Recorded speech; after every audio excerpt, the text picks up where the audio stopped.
welcome back to the 2014 World Championship. We're on to Game 3 as Europe's Alliance will be taking on Brazil's Kabum Esports. Considering the perfect game yesterday for Alliance, I think there's a lot of expectations on their shoulders. This will be their last game of Worlds, and their opponents, Kabum, actually looked pretty solid earlier today. Let's talk a little bit about Alliance.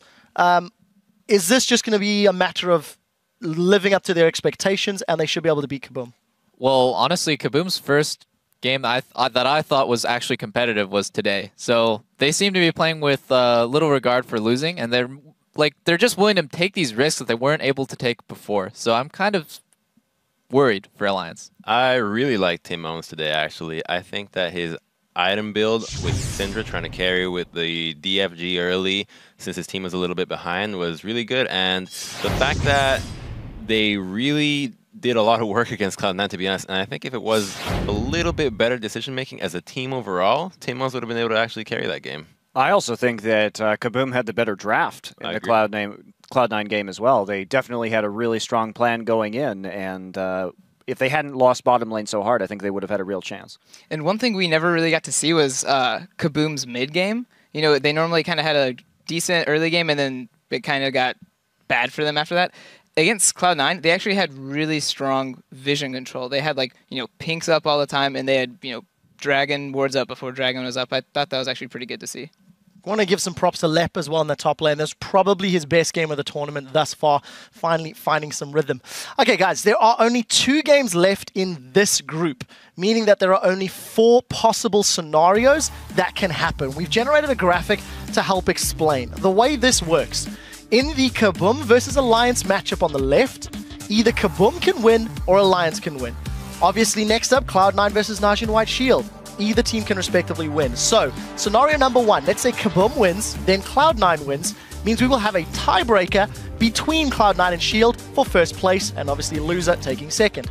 Option number 2, Kabum wins, Shield wins. We then have a tiebreaker in second place between Alliance and Cloud9 to determine which team goes to playoffs. Obviously, third opportunity, Alliance winning and then Cloud9 winning later in the day.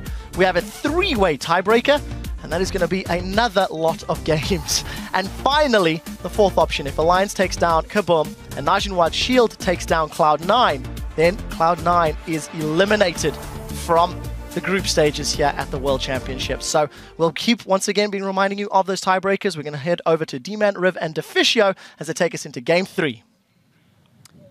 Thank you very much. Quick shot indeed. Lots can happen here. So let's take a look at the lineups for the 2 teams, because this match indeed could be a slippery, slippery banana skin for Alliance. They watched the Cloud9 game earlier, and they said, we're going to have to be really cautious of this Kabum squad because they can deliver. Let's check them out, because they are over on the blue side representing Brazil. Of course, it is Kabum Esports. In the top lane is Lep, Danagorn in the jungle, Tin Owens in the mid lane, Minerva as AD carry, and Dan's on support. And their opponent on the red side, looking to dodge slippery banana peels, as D-Man says, is Alliance from the European LCS. That's Wicked in the top lane, Shook in the jungle, Froggen in the mid lane, Tabs at AD carry, and Nif behind him on support. And if Alliance was looking at the last game between Cloud9 and Kabum, I would expect a Syndra ban to come in, because Tin Owens was looking pretty strong, and you don't really want to risk being caught off guard and suddenly die like Cloud9 actually did. Well, it was the burst they had as well, and it was the combo, and we saw actually on the top lane, if you can give them a rumble, they can do loads of things, but of course the Rise and the Syndra combo, boom, big burst. It worked out for them, also because Lep actually didn't get camped. Now, Shook, last time they played, he lived in the top lane.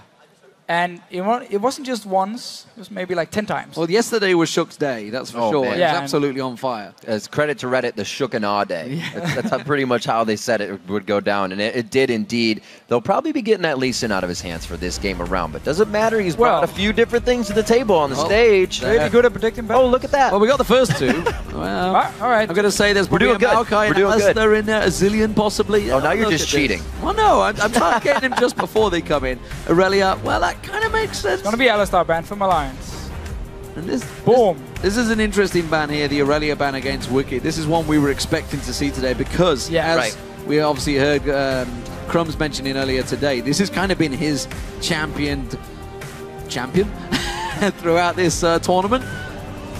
Obviously, throughout the last 2 years. His entire life. His entire life. Even before League came out, he was When like Aurelia. will he pick up another champion that he can play to the level of Aurelia? Well, let's find out, because Alistar is gone, Aurelia is gone for him as well, and Ryze is being picked away. Another good reason to ban Aurelia, because Aurelia could easily set up ganks against Ryze here. So we're gonna have to see Wicked maybe on a new champion. He did play Kayle once, and he got 1 assist. Well, if the Vi gets locked in here, we're going to have a very angry Kobe backstage because he's been dying for that pick to come through. Danagorn, of course, He pulled should it play it, man. back in. Oh, he played it in packs, didn't he? Yeah. Pulled it out in packs. Nidalee is something we really have not seen come through. We actually thought Alliance were going to have to ban it out the entire tournament. Yeah. But I don't recall. No, nobody's played it in Singapore. It seems like teams have figured out there's a lot of counters to the Nidalee, a lot of champions who can actually do fine in a one-on-one against her and then just be way better in team fights than Nidalee actually is. But I want to see Vi as well from Danagorn because he's normally the main engage from Kabum, and in the qualified Worlds, he played Vi as the only jungler in Brazil, and he was looking extremely good. Dude, ganks before 6, getting him off right, making sure he hit those fully charged up Qs. His Vault Breaker's going in, but it will be the Elise this time. Ahri does come out, one of the champions. It's kind of on our MVP list throughout that you can pick up on the store, so check that out. And we'll see if it can be for Tinones. He'd love the Deathfire Grasp going in on a Syndra, so why not try to pop a few more people? If Tabs picks up Kog'Maw, he can be the target. Pretty much the same setup for Kabum. Okay, you don't have the Syndra, you get the Ahri instead. You have the 100% to 0 potential as well, the pick potential from Kabum, which is actually a pretty good tactic, because if Alliance is taking it a bit too easy, starting to play a little bit cocky, suddenly Kabum can punish him like they did against Cloud9 here. It was just a little bit too late. It's actually going to be the kill. We're not going to see anything new. I'm just looking at the difference in players. There's Wicked, the big Dane, sat in his t-shirt on the stage, chilling. Meanwhile, Tabs is in about 4 different layers, I think, stacked up. Feeling the chill, maybe, of the air conditioning, who knows. But it's a differential. It's just different styles, different ways, to play. We'd obviously heard about it. Obviously, different players like to play different positions. Just got to get used to it. Whereas clearly the Brazilians are not too flustered by it. They're quite happy sitting there. So the KO picked for Wicked, not been massively successful for him. That's for sure. The last time he played it, was actually pretty terrible. A lot of his positioning affected the use of trying to get the intervention down. He was so far away from the priority targets that he needed to save Tabs or Froggen if he needed it, and it was kind of just waltzing around doing his own thing. Or flying around, if you will. Or maybe just forgetting he's got that ultimate that can actually save your AD carry entirely. It was a little bit slow on the ultis, but Kabum, they get the Jinx once again for Minerva. His main champion. Maybe we're going to see Ghostblade first item like he normally builds. And again, Kabum is basically looking to do the exact same thing they did against Alliance here. Against Cloud9, because Thresh has already been picked, so you have to fall back. Okay, Morgana. Somewhat the same setup, land the binding, and suddenly Kabum can just go in for the kill. That's it, land the charm, land the binding, land the cocoon, land anything. Basically burst someone down, blow them up. You have a lot of CC right there. But with the intervention in there, you would assume that would prevent that target being killed. Yeah, but Alliance is pretty much responding the same way Cloud9 did. Okay, we're gonna pick Kayle because we know we know you're gonna go for these picks here, and while Kayle might not fit into the siege comp we had earlier from Cloud9, judging from the analyst desk reaction at least, it still did the job pretty much. You have to have the ulti ready for the pick potential from Kabum. Now you have the Twitch, so I like Kayle with Twitch. That is a perfect combination, because Twitch goes in, engage the fight, and then you have the Kayle ulti when people try to kill him. So that's a great combination. Ooh. And with an assassin mid lane as well. Yeah, seen a lot of that fizz coming out lately. It's been mostly the practice during the boot camps and the solo queue that a lot of these mid laners brought out. Froggen taking that once again, 4-1-4 in his last play. Not too shabby. Yeah, that was against Kabum as well. So they are well aware of what can happen on that one. Doesn't particularly fit the rest of this, but well, if you were to compare it, I mean, basically it's 2 scary points of damage coming at you from Froggen and Tabs. So we just saw how that can work with obviously Deft on the Twitch as well, and the Kassadin. Fizz fits in really well because you already have so much pick potential from Alliance. You can actually do what Kabum hates. You can split up the teams, and you can just start going for these 1-on-1, 2v2 kills, small fights all around the map, and you can instant burst down targets with the Twitch, with the Fizz, and because you already have Kayle for the ulti, whoever goes in first and takes all the damage, Kayle ults him, and suddenly the assassins can stay alive. So it actually is a very pick-focused comp from Alliance, and I actually like it against Kabum because they have shown they can get picked off a lot. Well, this is Alliance's last game in the group as well as Kabum, of course. This could take them to 4-2 if they were to take victory. Of course, Kabum, if they could cause a big upset. But if they do go 4-2, that puts them joint at the top. Well, second in the table, sorry. And then it's all on Cloud9. They will have to beat Najin Whiteshield to try and create a tie. Of course, now that the champions have been selected, who do you guys at home think is going to become victorious here? Tweet us hashtag KBMWin or hashtag AllWin to @LOL Esports. And of course, we'll see which squad you guys have the most faith in. Have the Alliance fans woken up in Europe? It's around about 11 a.m. now, I feel. I think we're getting the morning going, so you'd hope a couple of them are woke up by now. Hopefully. I mean, it's a Sunday morning. You never know. You never know. That's true. A lot of partying could have happened after yesterday's games. And we will see Kabum in their final as well. This is going to be a strong matchup. We say the laning phase is strong for them, but can they bring it out of the laning phase? We saw them take it to Cloud9 a few times in those mid lane fights when the teams started to get together. A lot more coordination coming out of them from game to game. Lep, don't get yourself into trouble too early. Looks like they're going to trade tit for tat here in the top lane. And that's going to be a hurting unit for Lep. Ooh, but Shook's walking blindly. Dance is going to come around. Can he let the dart bind in? No, he's not going to throw it out. Danagon instead and draws him away. Yeah, Danagon didn't actually want to hit him right here. They would prefer to land a binding from Dance and then actually try and force the summoner. But Alliance, they're setting up here around this blue buff. They want that ward in place. They get it. And now they're all going to back away. That's, of course, going to get countered. We see Dan's going in. He places a ward over at the red buff. They're all still on top of a ward. And they're all seen. Come on, Kabum. Time to shine. Can they pick one off at the end? Zap. Oh, he's baiting it. He's baiting it. I know he is. It stopped them recalling. It did, actually. It was enough. Still have time. Now, it opens up for Kabum. If Alliance is recalling in this bush here, did it actually spot them move away? No, they've moved to the tri-bush. It's only Froggen that went back. 4 members around. There was wards from Alliance, so they actually saw them move into the jungle here. Just a few. There's still the ward from Kabum spotting Alliance moving down to blue buff. Tricky level 1 skills between these two.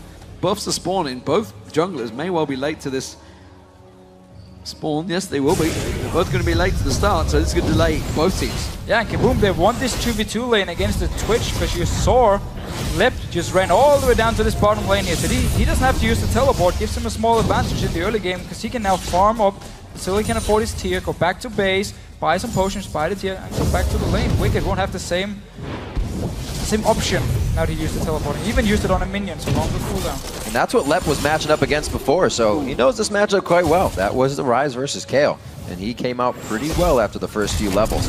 Dan's trying to get into the face here, getting brush control.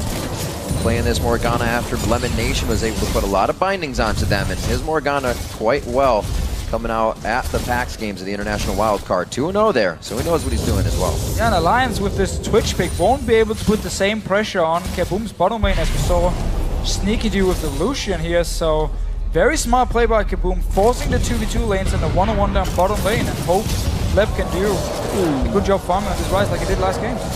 Good job pinning tabs there. Chompers slaps on the Dan as well. Good play, good hook into tower range. The ignite goes down. It's not enough damage though. Dance is going to be safe. Still, that is a wasted flash by Dance because he stayed. The minions died, Nif hit level 2 and instantly just flayed him in and hooked him. Dance, you need to be careful. A little aggressive. They liked what they were doing too much, got themselves into trouble. They have to play safe now if we are going to get anything from Shook towards the top lane. Keeping himself safe in the jungle as Danagorn looks to be getting some early wards out into the river. Ooh, he may have something in the bottom lane. Wicked won't spot him. There was no wards from Alliance in this river here. Danagorn should be able to set it up. Oh, that's a good setup as well. The Rune Prison will slow him down. Flash is available. He may need to use it. Oh, has to sidestep the Cocoon. The Repel will come on towards him. Lep's going to get one more hit. The goes down. And Wicked, not playing Aurelia, gets caught out again. And there was no ward from Froggen in the mid lane here. Once Danagon actually moved down the river, Froggen decides to place it now.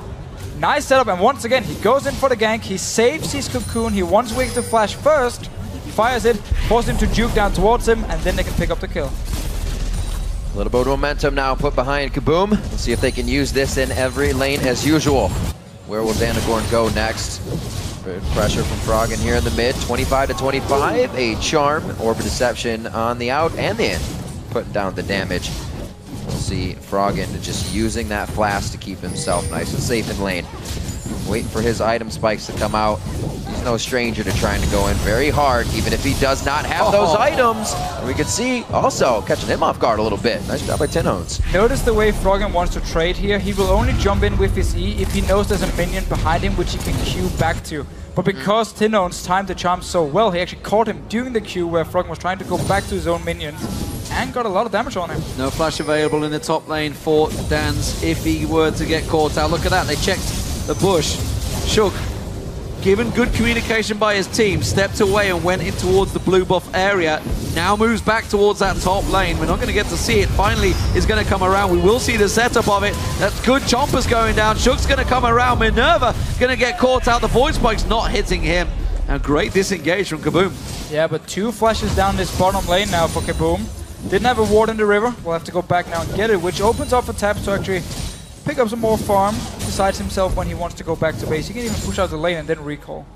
Maybe a repeat gank to that top lane. Both flashes are down in that instance. Low mana on Lep and Wicked, even level 4 to 5 here, knows he can take advantage of that.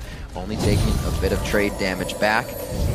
Got that lane 36 to 25. Wicked definitely lost out on a bit of CS here, but he may be able to gain it back, as Lep is going to be forced to back if he does have teleport. Seems happy to stay, even off the turret. He'll be good for now. And normally you want to go back pretty early and get your tier so you can start stacking it up as fast as possible. Wicked should have his teleport ready soon as well, so didn't get to use his TP advantage in his lane. Did, however, pick up at least an assist from the gank. And Danagorn, he's not done. Oh, Nif's in trouble. He's going to get caught out. In goes Tinones, ultimate available and used to great success. That's the second kill going to Kabum. Precious, tense times for Alliance fans. This is great. Turnajin and White Shield is very happy about this right now. Kabum takes down Alliance, and they're a number 3 seed team that goes on to the quarterfinals. That was very close. Great moves coming in from Danagorn. Definitely a lot less patience from him, which is working out. He's going to the ganks, and he's making things happen right away. He's been able to find the right ganks as well. The one down on Wicked in the bottom lane where he was pushing up the wave on Kale like we know he wants to do early on. And just sneak behind him. Nif has no flash. Oh, there goes a dart behind him. There's the cocoon. In comes Minerva. Is he going to get him on the turret? Hasn't hit level 6. He hasn't got the ultimate. Now Dance gets flayed in, but he hasn't done the damage. They're going to try and turn out towards him. Taps is going to put the damage down. One more hit. Taps turns it around and gets the kill for Alliance. And just as we praised Danagorn, he goes top lane and a very, very risky dive here. End up actually giving a kill over to Taps. But still, Kabum, they want to play, man. They want to force stuff. But a gold lead here for Kabum as they start off the game. Yeah, Tinones backing already. Man, he loves just straight up power to get in this lane. Already the needlessly large rod. Doesn't care about his own life. He wants the damage for the team to come in here, but he's been getting kills so far, so it is going to pay off. Pink wards and vision wards coming out from him as he's able to set things up, and he'll probably be replacing this one as Froggen exits stage right. And there it is. Instantly replaced. Didn't suspect a thing. Not at all. I'm not even sure if Froggen actually saw Tinones coming back from base, so he didn't actually see him buy the pink ward. Right. So right now, Alliance won't actually expect there to be a pink ward unless Froggen, of course, is going to run straight up there and clear it. And then maybe he did actually see it. No. Oh. See? No. Yes. There's the part in there where I said didn't suspect a thing. Kind of gave it away, but there we go. Danagorn, he's going to get focused on. Flash is not available. Void spikes in. Shook wants the reset. Shield. Can he get out? Ooh. Yes, he can. Hit and run. Trading 1 for 1. Nif took a big rocket to his face. Down his bottom lane, Lep, he wants to keep trading with Wicked. History repeats itself for Lep. Once he gets a bit of those levels in his favor, he pushes that Cal back. Playing the Rise very well as it should be in the aggression here.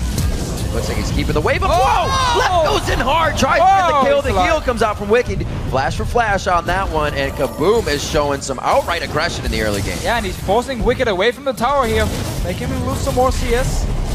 Taps also on this top lane here, falling behind against Minerva. So every single lane is actually winning for Kabum right here. Which is scary stuff for Alliance, who have it in their hands to take this game. They are good in the late game, we know that though.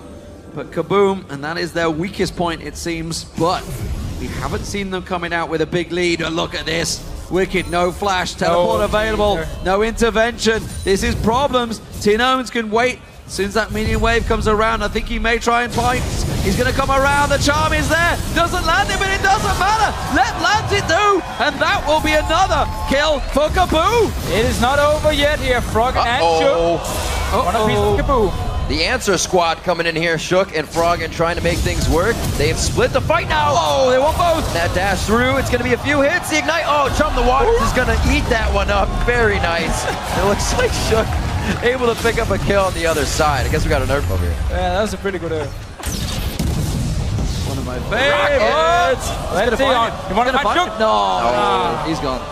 Whew. Hit and a miss. He did actually go full AD as well. The early BF sword, so no Ghost Blade for Maneuver. Could probably kill Shook. Let's see.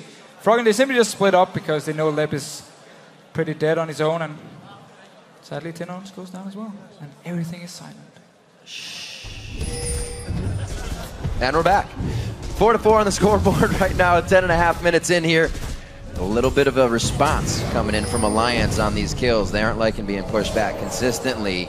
We see Shook and Frog taking things into their own hand. We're going to have 3 members versus 2 here in the top lane. Tab's already used his rat-a-tat-tat. That's going to be the hook down as well. Is that the security that they wanted to continue to die? The turret. Tabs is going to get up here. Do they want any more, though? The Flay just misses, and Wicked comes in a tad too late. But are they able to stick on this fight? No, they are not.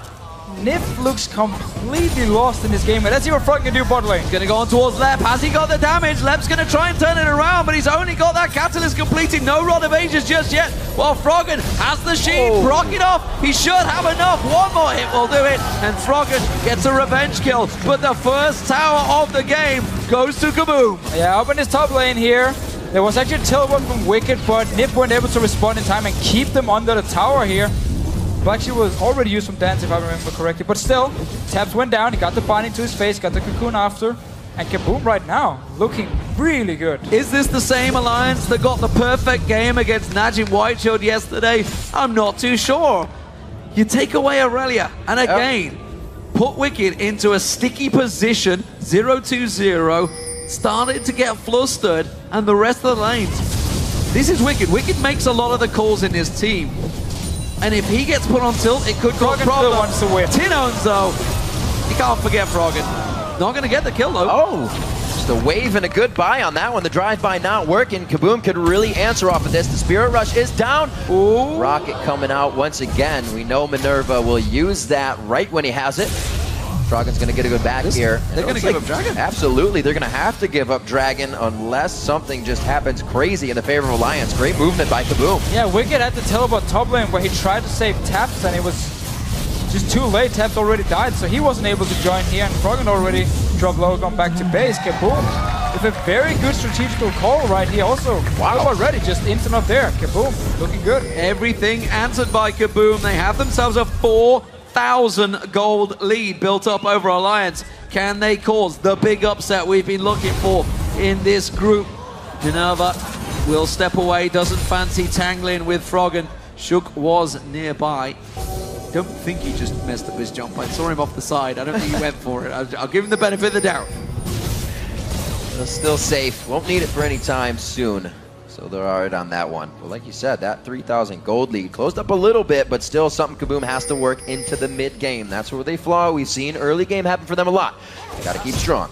And Tinones actually decided to go for the Hourglass here because he's against the face, against the Twitch as well. He wants to try and assassinate him. It's one of the defensive items first, so it will cost him a little bit damage-wise. But if it's going to save his life and mean the rest of the team can join in, it's well worth it. Pressure very much on and showing. It was Shook's actual failed jump. We did catch an eye on the side. I thought I saw that. Just get confirmation. But this is the third outer turret is about to go down right now. This is the 3 for 0 unanswered. Wicked caught out once again. Blowing everything on him. And another turret goes to Kabum. Where's the pressure from the Alliance? Like you said, where we saw it yesterday. Getting hit up. He does throw Jump the Waters. That's going to be a nice spell immune coming off from the Black Shield. not in a good situation here. Wicked, they are using everything to get into this one as well. They are able to take him down, but like we said, they're being trading turrets all over. They're only getting kills back. Yeah, Tino's moving to this top lane here. Alliance, because they sent tabs top lane, lost the bottom lane. We'll get a kill for it. Froggen wasn't actually able to get anything. There's a nice Chumbus, good black shield as well from Dance. But still, you can just see Alliance here falling behind against Kabum, who's been solid in the early game and pretty much all the games they've played, but they've just never really managed to get the lead. They never really managed to get the dragons because they didn't know exactly when to do it. The timing on the dragon before here was perfect. No teleport top lane for Wicked, already forced Froggen back.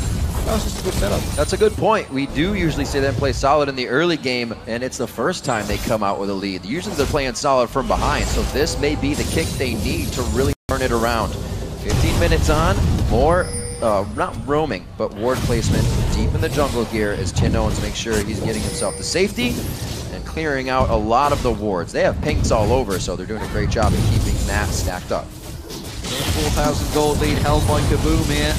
Unanswered in turret so far by Alliance. And the thing is, their team comp doesn't even stack up to shoving down the turrets quickly. They can't pressure, they can't siege on Kabum. They can wave clear for days right now with the Jinx and with the Ahri and Ryze in there. So they really need to try and play that pick game. But Kabum, they're honing their inner LMQ right now and gathering in the mid. Well, they are stronger 5 versus 5. As long as Tabs can flank around and get the jump with them like we saw Def do in the last game, then they should be fine here and just kill the first target who comes in or bait out the ulti from Wicked, and then you can start going for the kills here because Alliance, as you just said, don't have a lot of wave clear here. It's all about picking off targets.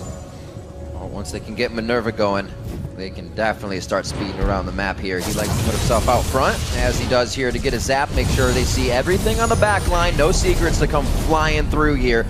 No Shook to be kind of getting himself into a sticky situation where it would cause Kabum trouble.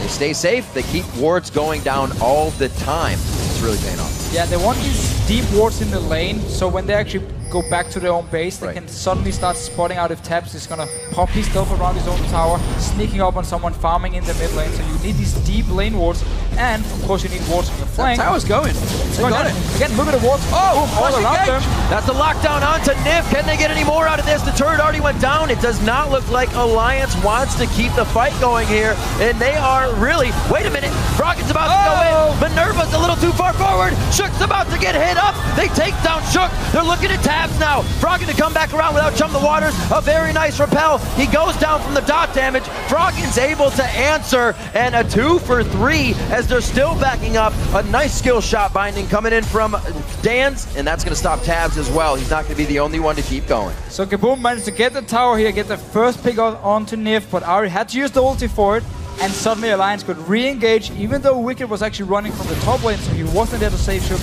Let's just see it again. They have the one pick, but there's no ulti on Ahri now, and Minerva gets hit by the fish. Can't happen for him. And suddenly Alliance can open up Tabs. Let him start. Wicked joins in a bit late.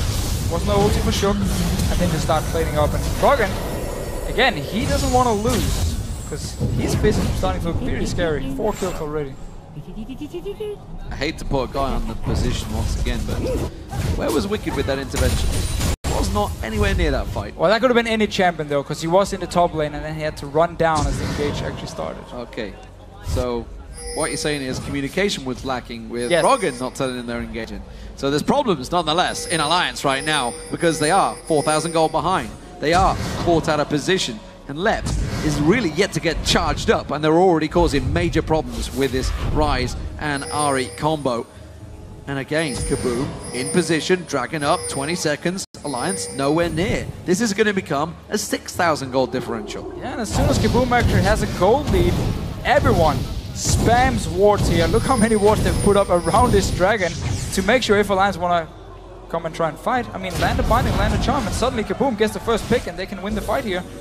We have to see if Wicked can be ready with his ulti in case Alliance wants to fight. They seem like... Whoa! Moving in. Whoa, Froggen. Seem like they want to fight indeed. Froggen gets it up here, but could be Nif next, actually. They're looking for more kills on this one. Tino's over the wall. Zap just misses. Nif could be the next one to go down in this fight if Lep gets over the wall, and Kabum goes to dynamite. What the hell was that, Froggen? That was the worst engage I've ever seen. Wicked was still at the boob of. I don't know if Froggen was expecting Wicked to be there with him with the ulti, He doesn't have an hourglass yet. You can't just jump in on Fizz. Kabum is controlling this game. And they're going to take another tower here, I feel. There's nothing that Alliance could surely do. Wicked has to step away. 5 members of Kabum come around. The minion wave will follow through. And this could well be the 5th tower unanswered in this game by Kabum. Alliance, they have to step away or they're going to get caught. Such control right now. Could be another engage. Shook trying to get back into this fight with the rest of the team. They do take down Danagorn, and they are going to be chasing on, but might be a disengage left with a great flash over the wall, and now they're only looking to grab Dan's just a little bit more. Will be from Shook's Monobar, but Froggy gets in range to slow it. The rest of the team gets out, but they did just grab another turret. Yeah, Kabum, they have the right calls, they have the right ideas. They're setting up for this dragon with all the wards here to spot Alliance coming in.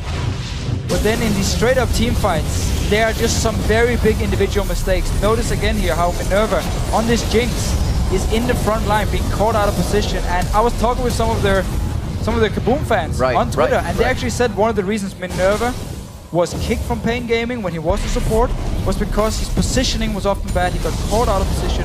And whenever Dan is not there with the Black Shield, twice down. First the fish in mid lane onto Minerva, and now down here the hook from Nif. He needs to be so careful because they have the lead. Oh, you got to remember his ability to change that because he then went on to beat those teams. Oh yeah, with the mechanics that he then revised. That is a fantastic story about Kabum, how Minerva, after Pain Gaming, released him to pick up a Korean support actually.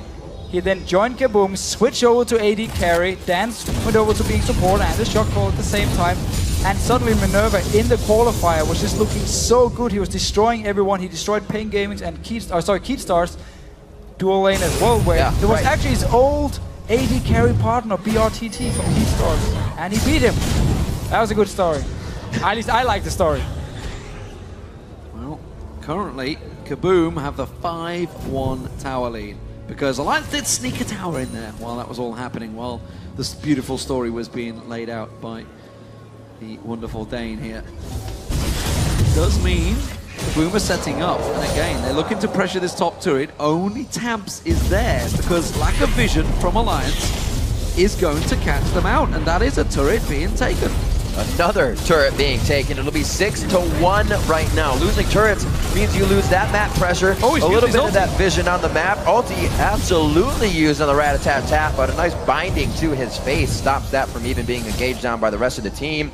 5,000 gold lead still in favor of Kabum, and they are pushing fantastically all around the map. Their wards still coming out, and they're pushing the pink wards even farther forward. Right now they have 4 out on the map, maybe a 5th that they're actually sitting on. So they're the only ones taking their pink wards away. That's because they're being placed farther towards Alliance. So one thing to take a look at for Alliance is the fact that their carries have got the kills, have got the assists. It's all on the right people, the money, but I'm pretty sure when they were looking at this game, watching Cloud9 play earlier, they were not envisaging coming out 5,000 gold behind, 4 towers behind, reaching the 23-minute mark. Kabum really have played well. Nif, he's one that has been caught out, but the rest of his team this time do collapse in. Chop the water's thrown out, the Dance, they're going in. Yeah, that was the black shield that he knew wouldn't be able to go on Dan's after he threw it onto Tinone. They turn this one around and say, yeah, we'll take this fight and we'll take down Nif. Alliance just keep engaging in when the rest of the team isn't even ready. I mean, Taps, he wasn't part of the fight. He tried to run in there. Shook was barely part of it. Wicked just came in and popped the ult on Froggen. And there's no point in using Kayle ult if the target is already so low, because he's going to, like, he's gone. He's out of the fight anyway. They're going to try and push up mid as quick as possible. Alliance have to swing around and sweep and try and cause this one. The charm catches on Wicked. No way. Tinones goes in. He's got him. He takes him down. And that's going to cause real problems. The inhibitor turret is being bashed off. Froggen moves in. Can he slide across? Tinones, Sonya's hourglass catches him out. The rat-a-tat-tat comes around the side, but Froggen turned around. He goes down. Kabum are destroying Alliance. I cannot believe this right now. They are pushing into the base at 23 minutes. They are totally shutting down Alliance, the super team from the European LCS. And as you said, Deficio, the team that went undefeated against Naja and White Shield yesterday. This is just insane. Alliance, they keep fighting. They're completely split up all the time. There was no hourglass for Froggen yet. He keeps jumping in. I have no idea what they're doing. But if they don't stop right now, this game is over, because Kabum is controlling it. They're getting all the picks they want. They've been setting up for the objective, and they're looking extremely strong. Their safety net is gone. The inhibitor is down. And if Alliance lose another risky fight like that and pile in completely uncoordinated, they will lose their Nexus turrets and open up a gigantic chasm for Cloud9 to creak in the back door and maybe, just maybe, take that position. Of course, also if Alliance lose, it does give Najim Whiteshield a gigantic safety net for qualification. Number 3 seed. Crazy, absolutely amazing coming into the world stage, and Kabum definitely putting up a beautiful final show. This is such a problem for Alliance. They can't even get a Mikhails on this right here. I mean, he's been building towards the Bucket instead, and the Mikhails would do wonders against Ari, against the Morgana. No, this is Baron for Kabum.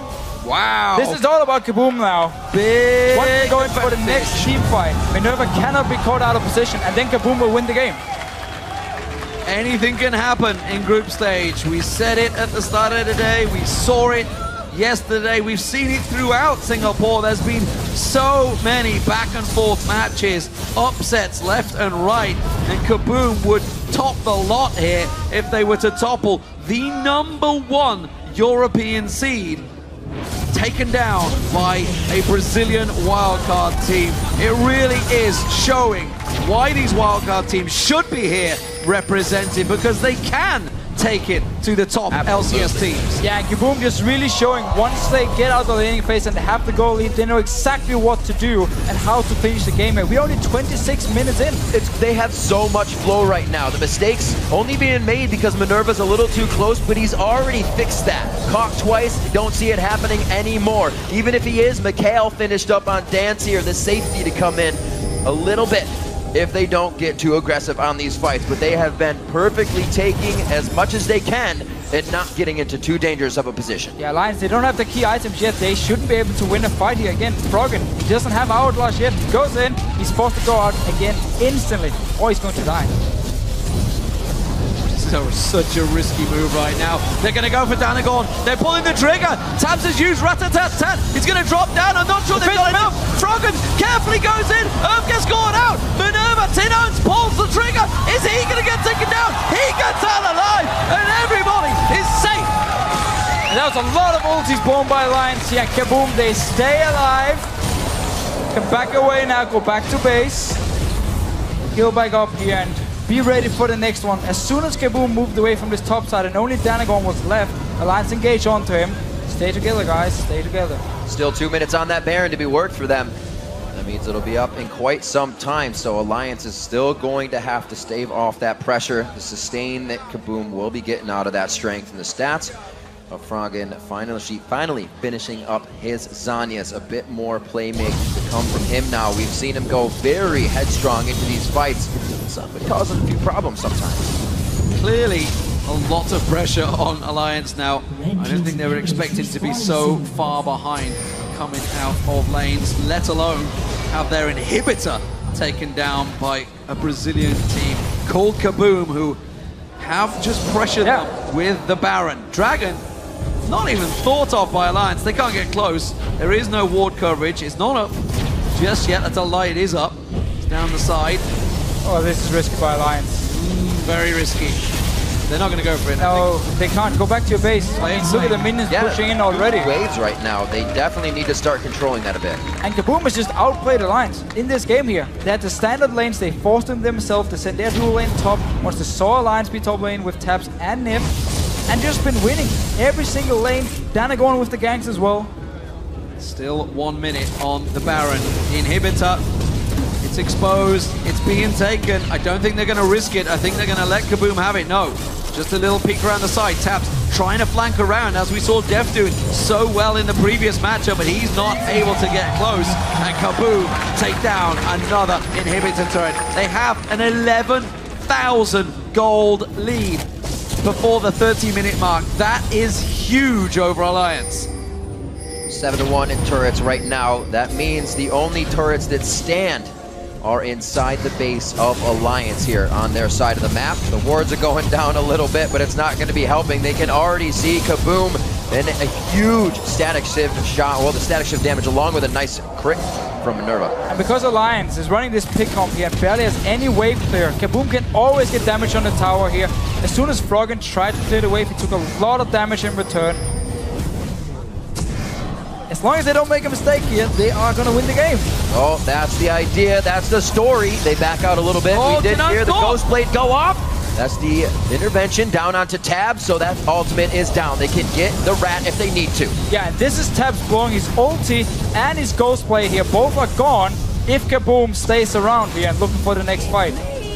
So much pressure on Alliance right now. Can they deliver? This would take them to 3-3 in the group if they were to lose, and then basically it is out of their hands. They've got to be looking towards either Najin White Shield beating Cloud9 so they can be in a draw for that situation, or if they lose, then well, that would be Alliance going out of the tournament. It is all going to happen. Froggen's going in. He's going to jump on. Lep's going to be the focus target. Can they lock towards him? This is Droplets. Alliance are in trouble.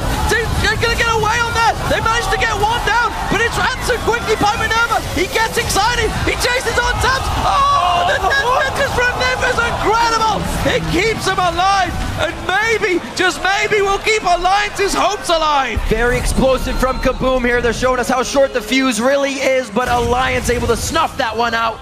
They have 2 kills to 1 right now, and they're going to try to continue chasing this down. He dashes in, but Froggen can't do much. Nice dodge on the binding. That's pretty much what can keep everybody out of the fight right now. A cocoon is really all they have. Lep's going to have to get real close for that rune prison. Now, well, they have a turret still. They have a turret that Alliance has to fight under. They're walking through it. They are going to be able to keep going. The base is getting torn apart, though. They may lose another inhibitor for chasing so far down the lane. Shook's going to get back. He's finally up from being dead. And what a fight in the top lane that Alliance trying to stop Kabum from taking the game. Oh, this is not over yet. Let's see it again. So Froggen, he actually engaged onto Dan. This is not the target he wants. There's Black Shield, there's a locket from Danagorn as well. But the whole fight breaks up. Taps is left untouched for now. They catch Tinones. Very nice catch by Alliance. He's going down. We'll just do a little bit of damage in the very end. And now it's all about Nif landing the hook onto Minerva. Otherwise, he would be able to just keep chasing Taps here. Got the crit as well. Nice hook. He goes down. Suddenly Alliance can chase. Dan's used that Mikhails to heal. That was Danagorn on the way out. It would have been perfect for that hook from Nif to get him out of that death sentence. Whoa, Wicked got out. Big burst on him. 20 seconds till Baron. This is problematic once again for Alliance. I'm not sure they can risk another Baron going to Kabum because they've already been pressured. They've lost 2 Nexus inhibitor turrets. 1 inhibitor is down. Will be respawning shortly, but that has still got a long timer on it. And Alliance, they know it. They know they have to fight for this one. Put their 10,000 gold. That is a gigantic amount of items across the team. And they've got to be careful nobody walks blindly into a Dark Binding. Slow plays, but good ward still coming out of Kabum. They know this is the tense moment. Turning it on when they need and slowing it down when they really need to put Alliance in a sticky situation. Back to Baron, one of the stickiest. Very nice timing. Taps used the scrying over the Baron here, and they were just waiting around. Didn't actually start it as soon as it ran out. Start the Baron here. Go very low road. Go, Tap from Zul. Rat-a-tat-tat used. He stood on top of Chompers. He's going to have the intervention just in time. Dan's taken so low. They can chase on this one. Lep comes off the side. Everybody disengages. Risky stuff for everyone involved. Yeah, that was a very late ulti from Wicked as well. Just use it instantly as you see the rocket, as you see the burst coming in towards Taps. Then you pop the ult here. Everyone's staying alive. Still, a lot of wards around this Baron for both teams. Alliance actually managed to get in. Plays a lot of wards of their own, so they should be fairly safe now and be able to still move in if Kabum is starting it. Oh, this game is not over yet.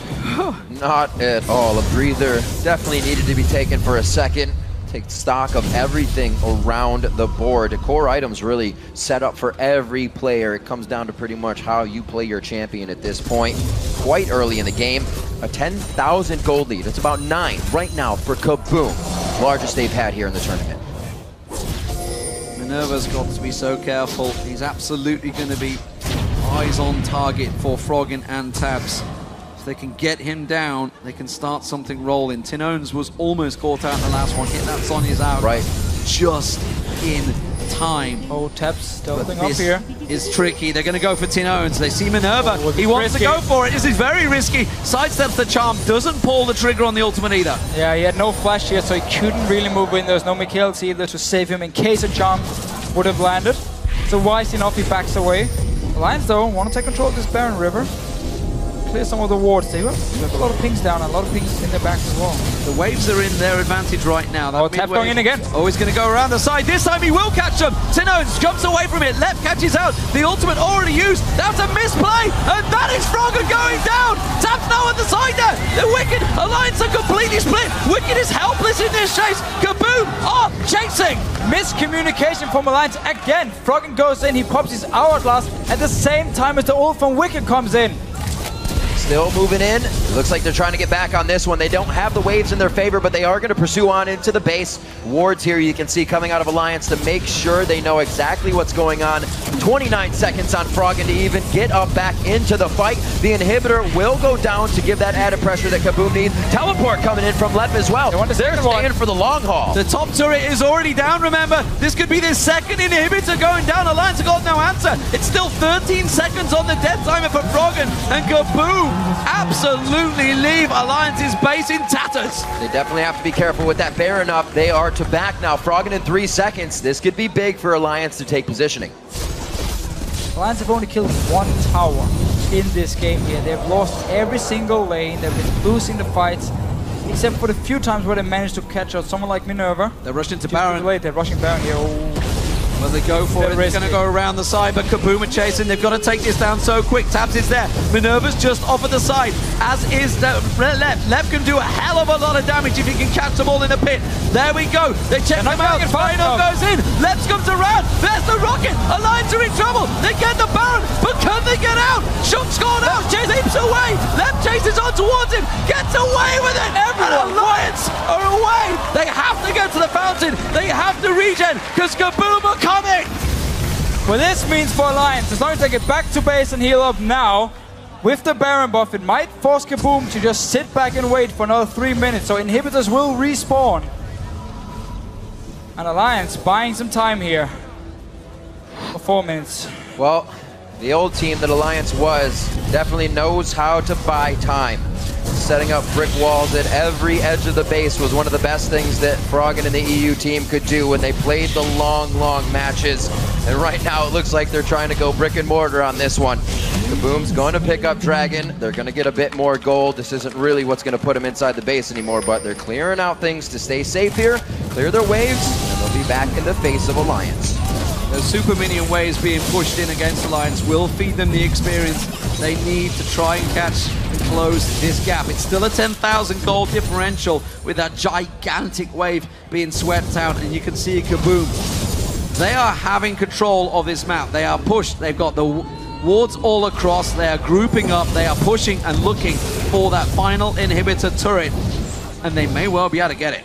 Well, this is against a burned up team here, so they have to be careful. Still, dances to Mikhails in case and if lands a hook, so it's going to be all about Froggen just engaging in. Even if they get caught out, what are they going to lose? There's not a lot Alliance can do. They've only got one tower in the entire game. Even if they push straight down the mid, they're only going to get to the inner. Take a little too much time to gain a lot of ground for Alliance. Kabum is trying to put the final touches on this. And it's going to be very hard for Taps to find the engage. Again, it's going to be all about Froggen jumping in, pop the hourglass, and then Wicked has the ult. But look at the super minions in top lane. One of the best ways for the minions to come in. They're going to get rocked by the one turret. Oh, in Froggen! They got Froggen! He gets down on the intervention. Still has the Zanya's up. Communication on that one was right by Alliance, but the turret taken down below half. This has been the story. Kabum has not been pushed off the turrets until they grab it. And the Nexus turret almost about to go down. Alliance has too much on their plate to consider. That's the fight. The control onto left. They are able to take him down. Danagorn very low. Shook gonna get hit up to the middle of the fight. They're gonna win. Nexus turret is almost about to go down. That's Alliance down. Kabum. They flip the fuse. And they are gonna take the game here. It's just a bit more. Frost's charmed up. And it's the kiss of death for him. A triple kill coming in for Tinones. And I can't believe it, D-Man. Kabum takes the game over Alliance.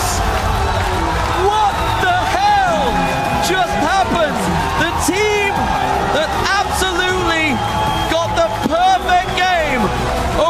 Imagine White Shield just got decimated by Kabum Esports from Brazil, representing the wildcard tournament. And that, ladies and gentlemen, blows this group wide open once again. I don't even know what to say. Speechless. Those are the words. They won every single lane against Alliance here. And then just destroyed them, picked them off. That is this the biggest upset? It has to be. I mean, that's, I think, the first victory for an international wildcard team. What amazing. Certainly in this tournament. I'm trying to think of last. No, tell a lie. They got one last year. It was. Mineski. No! Gaming Gear EU beat TSM, but that was a team. I'm not sure you can take that. This is bigger. This is way bigger. This is way, way bigger. And Lep, what a performance. What a game. Tinones, 8-2-8 in the mid lane. Absolutely amazing throughout. Impressing me the most is actually how definitive in closing out the